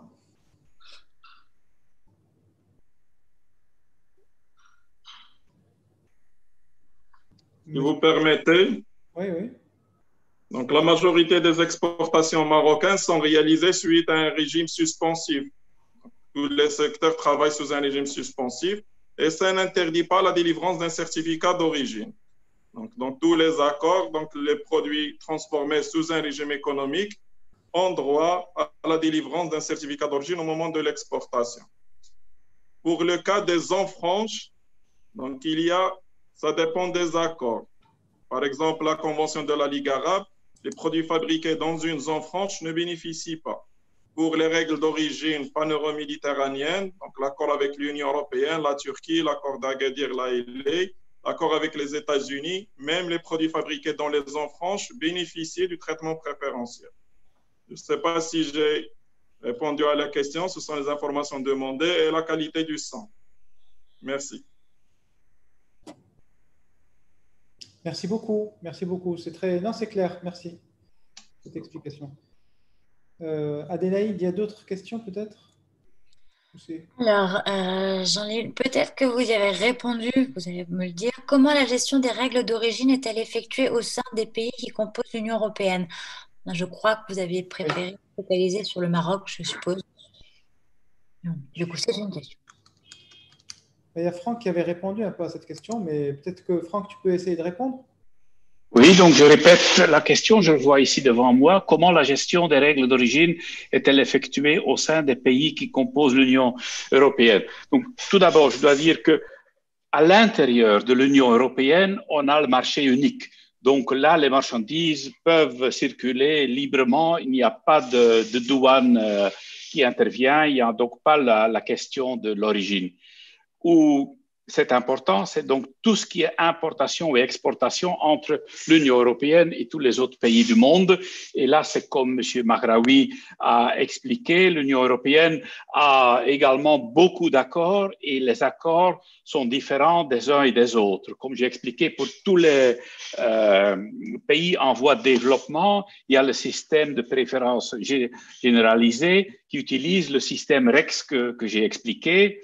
Puis il y a tous les pays, ce qu'on appelle PANMED, donc les pays autour de la Méditerranée, mais également des pays qui sont à l'est de l'Union européenne, qui ont un système donc de préférentiel et donc un système d'origine qui sont basés sur les certificats EUR1, mais qui sont toujours papier. Et pour l'instant, il n'y a pas de dématérialisation pour ce grand groupe de pays, sauf ce que les collègues de la douane ont expliqué. La partie donc de la demande du certificat d'origine et la validation pour l'exportateur, ce qui se passe à l'intérieur d'un certain pays, ça on peut bien le digitaliser. Mais le résultat de cela est qu'un certificat doit être imprimé avec le cachet et la signature, sinon ça doit être apposé tout de suite. Et puis le certificat papier voyage avec les marchandises. Donc, c'est cela. Je peux dire que pour le futur, il a été envisagé d'aller de plus en plus vers une approche comme pour le système REX, qui est donc basé sur une identification des exportateurs qui produisent des produits d'origine, mais ensuite qui peuvent délivrer un statement, donc une déclaration d'origine sur leur facture. Donc, sur base de l'accord SPG, donc avec les pays en voie de développement, ça a été répété en tout cas dans le nouveau accord avec le Canada et je pense également le tout récent accord avec le Vietnam. Et l'idée des pays européens ensemble est d'évoluer donc vers une telle approche. Donc ça, je voudrais dire, pour ce qui concerne REX, donc il y a eu une période de transition de 3 ans, mais pour la plupart des pays, ils ont déjà fait la transition. Donc on est maintenant à 2 ans et demi de ces 3 ans. Donc j'ai compris que au Maroc, on a encore des questions, mais dans au moins 2/3 des pays, ça fonctionne très bien et ça a remplacé même le papier. Mais il reste donc jusque l'été prochain une période de transition où l'ancien certificat qui s'appelle Form A ou modèle A existe, donc le formulaire papier existe en parallèle avec l'approche électronique. Ça, c'est en gros la situation donc de l'Union européenne. Et donc, les accords sont valables pour les 27 pays. Donc, la mise en œuvre est la même pour tous les pays. Et comme j'ai dit, la plupart des informations utilisent des codes afin de passer au-delà des difficultés linguistiques. Mais également, dans les accords, on a des mentions standards qui sont disponibles sur des listes dans les 27 langues. Donc, pour les pays qui voient un certificat, par exemple, s'il y a un certificat peut être partagé en 2 nouveaux certificats, chacun pour la moitié ou au moins une partie. Et donc là, les mentions peuvent être répétées ou mises dans une autre langue parce qu'il y a les expressions standards qui peuvent être notées. Voilà, ça c'est en bref un peu la situation telle qu'elle existe maintenant dans l'Union européenne. Mais la question du challenge intéresse aussi beaucoup l'Union européenne parce que c'est quelque chose qui est fort important et qui touche, disons, à une grande partie des échanges commerciaux dans le monde entier. Merci beaucoup, Franck. Très bien. Adélaïde, est-ce qu'il y a encore des questions ou Il me reste 2 questions. Oui. Alors, une que j'avais notifiée tout à l'heure, donc qui est revenue puisque je crois qu'on est passé à une autre. Comment est-ce que vous liez le COO to a shipment dans un bateau sur le système Portnet? Is it linked to a specific trader commercial invoice number? Or is it linked with the container number, or do Morocco use the UCR for identification of a shipment consignment? Ça, c'est une question pour Jalel, ça. Voilà. Et j'ai une autre après. Je ne sais pas si tu as entendu la question, Jalel. Non, j'ai entendu la question, mais là, je pense que c'est par rapport au certificat d'origine. Moi, je pense que c'est une question à la douane. Certificat d'origine, l'identification qu'on est faite au niveau du système de la douane, parce qu'aujourd'hui, c'est géré au niveau de la douane. D'accord. Alors, est-ce que M. Zougari ou un représentant de la douane pourrait dire un mot? Oui, donc si j'ai bien compris la question, elle porte sur le lien entre le certificat d'origine et le connaissement, le titre de transport. Oui, c'est ça. Donc, ils sont liés par la DUM, par la déclaration. Donc, lorsque l'importateur établit une DUM, il doit annexer un certificat d'origine et annexer le titre de transport. Donc, c'est la DUM qui a établi le lien entre les deux au niveau du système BADR. D'accord. Donc, oui, pour expliquer, peut-être, sur le document de transport maritime ou routier, etc., en général, le certificat d'origine n'est pas mentionné. Comme la douane a dit, le lien est fait par les documents, les déclarations à l'exportation et à l'importation de l'autre côté. Ça, c'est le lien pour lier les deux. Oui. Juste pour précision, pour nos amis qui ne sont pas du Maroc, qui ne sont pas habitués avec la terminologie, la DUM, c'est la déclaration douanière. Voilà. Une terminologie marocaine. C'est ça, c'est la déclaration de douane, que ce soit à l'export ou à l'import. C'est une déclaration obligatoire. Et effectivement, associé à cette déclaration, le certificat d'origine permet de préciser l'origine de la marchandise. Donc, c'est comme ça que ça se passe. Aujourd'hui, le certificat d'origine, il est délivré par les systèmes de la douane, système BADR.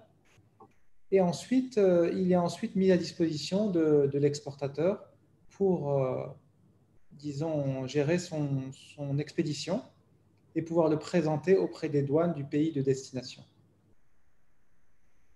Donc, il n'est pas intégré à Portnet en tant que tel, mais c'est un projet probablement qui sera, je dirais, développé dans le futur.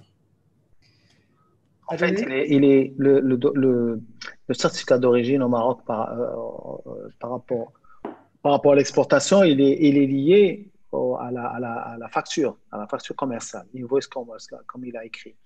Donc, c'est lié. Il n'est pas lié au numéro de conteneur ou au numéro du camion. Il n'y a pas de lien avec le contenant. C'est plutôt le lien avec le contenu. Et donc, c'est la facture commerciale qui est liée. Après, on peut Des fois, mais ça c'est uniquement pour la partie certificat de phytosanitaire, ça c'est autre chose. Le certificat phytosanitaire, effectivement, il est lié au moyen de transport, donc au conteneur ou au camion, voilà. Mais sinon, le certificat d'origine, il est lié il est en relation avec la facture commerciale. Voilà. Très bien. Est-ce qu'il est déposé sur Portnet ou pas du tout? Non, certificat d'origine, non. Moi, je pense que la question vient Aujourd'hui, non. D'accord. en Europe, justement, on fait le lien avec le numéro de conteneur, notamment dans le cadre du système ICS. Je pense que c'est dans ce sens que la question a été posée. D'accord. OK. Adélaïde? Oui, je reprends. Existe-t-il un système EDI entre le Maroc et ses partenaires en matière de certificat d'origine, ou bien c'est toujours en format papier? Je peux répondre, c'est toujours en format papier pour l'instant. Il n'y a pas vraiment de système EDI. Tariq, Oui, vas-y, réponds. le fond entre la douane et les autres douanes du monde, je pense que nos amis de la douane peuvent en dire. Répondre. Il y a des échanges qui se font en bilatéral entre les systèmes de la douane dans le cadre de la coopération douanière internationale. Merci. Donc, pour la douane, jusqu'à présent, donc, il n'y a pas d'échange de données informatisées en matière de certification de l'origine. Donc, tant que ce n'est pas encore prévu par les dispositions des accords, donc on échange toujours le support papier comme prévu. Merci. Très bien. Merci beaucoup. Question intéressante, hein? Adélaïde? Je continue. Est-ce qu'il y a un moyen d'alléger la DOM qui contient plus de 45 cases à remplir avec une complexité en matière de la nomenclature, ou bien c'est un modèle standard? Très bien. La déclaration unifiée de marchandises, est-ce qu'il y a moyen de la simplifier? Bon, ça c'est une question pour nos collègues de la douane. Mais qui n'a pas de lien avec le sujet d'aujourd'hui. Oui, qui n'a pas de lien effectivement avec le sujet, donc on peut passer. Hein. C'est vrai que… Donc, même la personne présente de la douane ne représente que les règles d'origine. Oui, voilà. Et puis c'est une question, bon, Voilà. c'est déjà une déclaration simplifiée, donc je ne sais pas trop, on peut toujours encore simplifier, hein, mais c'est… En plus, je voudrais ajouter que la DUM, qui est basée sur le document administratif des douanes et qui est un modèle par l'Organisation mondiale des douanes. Donc là, le Maroc suit les standards internationaux. Donc, c'est quelque chose qui doit être simplifié au niveau international et pas par un pays tout seul, parce que ça pourrait créer des problèmes d'échange d'informations ultérieurs, etc. Très bien. Merci Franck. Adélaïde? Merci. Oui. Autre question? La blockchain et le certificat d'origine, y a-t-il des concrétisations ailleurs ou des avancées? Ah, intéressant. Franck, je ne sais pas si tu as un feedback là-dessus. Je sais que ça intéresse beaucoup de gens. Je n'ai pas vu d'exemple sur le certificat d'origine, mais il y a un autre document douanier qui s'appelle le carnet ATIA pour l'admission temporaire, par exemple pour les orchestres qui voyagent, pour les foires, etc. Et là, il y a un projet pilote donc pour remplacer le papier par un projet de blockchain qui reprend donc les pages de ce carnet qu'on pourrait comparer avec les certificats d'origine. Donc, ce n'est pas le même but sur le plan douanier, mais je dis les circonstances pour les techniciens sont assez similaires et ils peuvent trouver ça sur le site donc, de la Commission européenne ou sur la Chambre de commerce internationale où il y a plus d'infos. Je vais essayer de retrouver le lien et je vais le mettre sur le site également. En tout cas, moi, j'ai vu dans le public, enfin dans la communication publique, un certain nombre d'expériences de blockchain sur le certificat d'origine, en particulier en Asie, à Singapour et dans d'autres pays d'Asie.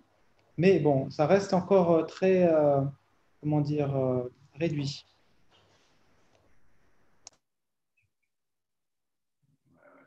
Oui, il y a plusieurs projets pilotes, oui, mais donc quelque chose qui a été introduit dans un accord et qui fait foi donc pour les vrais échanges. Pour l'instant, on ne l'a pas encore, mais oui, mais ça vaut peut-être la peine de rechercher où ils sont avec les projets pilotes et pour prendre inspiration, oui. Oui, je pense que ce serait intéressant de savoir où est-ce qu'on en est sur cette utilisation de la blockchain pour le certificat d'origine. Il y a des choses intéressantes. Très bien. Adélaïde, je ne sais pas si on a encore des questions. Alors, il nous en reste qui reviennent tout le temps. Donc, concernant le Brexit, est-ce qu'il y a un accord avec le UK? Wow. Donc ça, c'est une question de commerce extérieur. Monsieur Benhaguid, je ne sais pas si vous êtes là.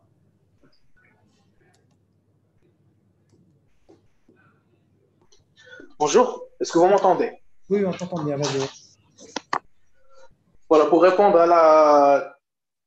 à la question concernant sur l'accord de Brexit, je pense bien sûr qu'elle n'est pas directement liée au sujet, mais pour vous donner des éléments de réponse, il y a des discussions qui sont en cours entre le Maroc et la Grande-Bretagne, enfin pour sortir avec un accord de libre-échange entre les deux pays, mais jusqu'à présent, rien n'est fait à titre officiel. Voilà. En fait, mais je pense que c'est Ibn Abid, ce qui est déclaré, c'est hors sujet, mais ce qui est déclaré, c'est que en fait, on garde un peu les mêmes règles qu'il y a avec l'accord de l'Union européenne qui sont maintenues. Il y a eu une déclaration officielle dans ce sens, ça fait un moment. Donc, il n'y a pas de changement par rapport à tous les avantages ou trucs spécifiques qui existent dans l'accord de l'Union européenne après sortie de l'Angleterre, voilà, de l'accord de l'Union européenne. Donc, on garde les mêmes avantages avec l'Angleterre. Oui, voilà, exactement. L'accord avec l'Union européenne en termes de conception, il va être reflété d'une manière avec ce qui se fait actuellement avec l'Angleterre, que ce soit en termes de facilitation, en termes de coopération douanière. Donc, c'est le même esprit.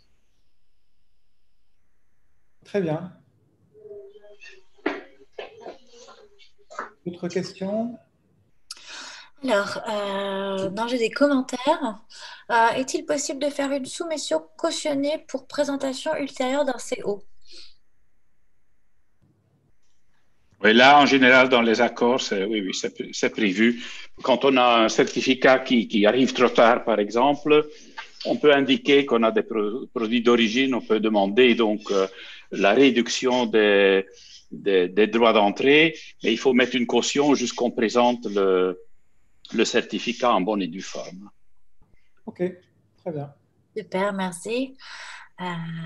Enfin, if we focus on getting a solution within the European countries rather than involving other parts of the world, will that be the right way to go? En gros, est-ce que si on fait un focus pour le hackathon sur l'Europe plutôt que de faire d'intégrer donc les autres parties du monde pour l'instant, est-ce que ça peut être une première approche? Personnellement, je ne suis pas favorable à se limiter uniquement à l'Union européenne. À mon sens, ce projet il doit être ouvert à tous les pays, à tous les accords. Et pour qu'il soit, je dirais… alors, je ne dis pas que ce n'est pas intéressant de regarder ce qui se fait avec l'Union européenne et proposer quelque chose qui soit adapté pour l'Union européenne. Mais à mon sens, ce sujet, c'est un sujet de reconnaissance mutuelle de certificat d'origine au niveau international à partir du Maroc, quel que soit le pays de destination. Et l'intérêt de l'exercice, c'est de le faire pour différents pays, ce qui donnera beaucoup de force à cet exercice. Alors, est-ce qu'il y a d'autres questions? Peut-on penser à la sécurisation du certificat d'origine avant de réfléchir sur le problème de reconnaissance de la signature électronique au Maroc? Alors, je vais répondre là-dessus aussi. C'est-à-dire que les deux vont de pair, en fait. C'est la sécurisation. Qu'est-ce que ça veut dire sécuriser? Ça veut dire que, en particulier, la partie des destinations est rassurée par rapport à la fiabilité et à la non-transformation de ce certificat.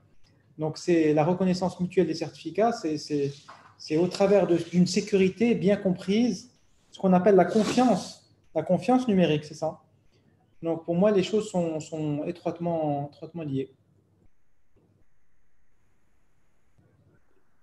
Très bien, merci. Il reste une dernière. Is GDPR compliance enough? Je peux essayer de répondre. Je pense qu'il faut être compliant au GDPR, c'est donc la Personal Data Protection. Donc, on ne peut pas, par exemple, mettre sur le web le contenu avec le nom de l'exportateur et de l'importateur.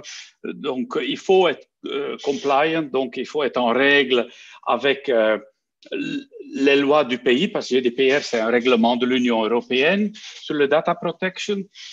Sans doute, il y a une telle loi aussi au Maroc. Ça, il faut le respecter parce que les données des gens doivent être respectées et on ne peut pas simplement les distribuer ou falsifier ou autre. Mais ce n'est pas suffisant pour la solution de ce challenge. Comme j'ai indiqué, il faut un système sécurisé où on sait bien celui qui soit demande, soit reçoit un certificat d'origine, c'est bien celui qui dit qu'il est.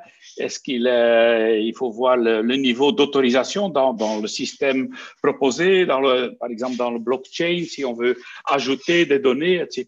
Est-ce qu'il est autorisé à le faire?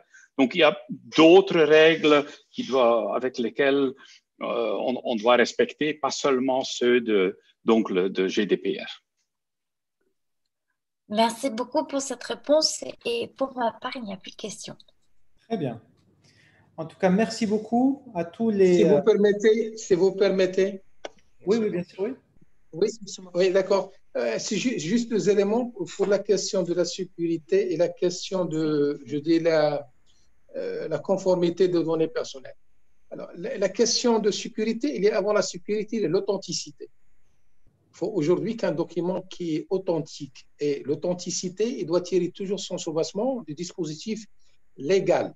Et ce dispositif légal, il est soit dans l'accord, soit il est dans l'accord et également dans le pays qui le délivre. C'est-à-dire aujourd'hui, quand vous avez un document qui est délivré, il faut qu'il présente toutes les garanties d'authenticité qui permettent à lui donner cette force légale. Ça, c'est très important. Aujourd'hui, le Maroc a proposé l'amendement de disposition légale pour contenir des éléments d'authenticité qui sont des éléments électroniques. Ça, c'est le premier pas. Le deuxième pas, c'est qu'aujourd'hui, le certificat dans son process de délivrance à compter de la demande jusqu'à la délivrance, c'est un circuit fermé et crypté qui permet et la confidentialité et la sécurité de la transaction. Très bien.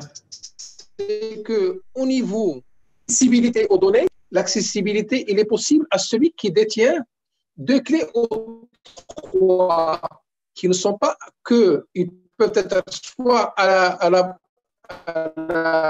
disposition, soit bien. Et donc aujourd'hui, l'accès est limité et aujourd'hui, c'est quelque chose qui se fait dans le cadre de ces normes. Voilà, merci. Merci beaucoup, merci. Écoutez, je pense qu'on a fait une très bonne conférence. Je remercie beaucoup l'ensemble des participants et l'ensemble des panélistes d'avoir répondu présent à cette conférence. Et je vous souhaite de très bonnes recherches.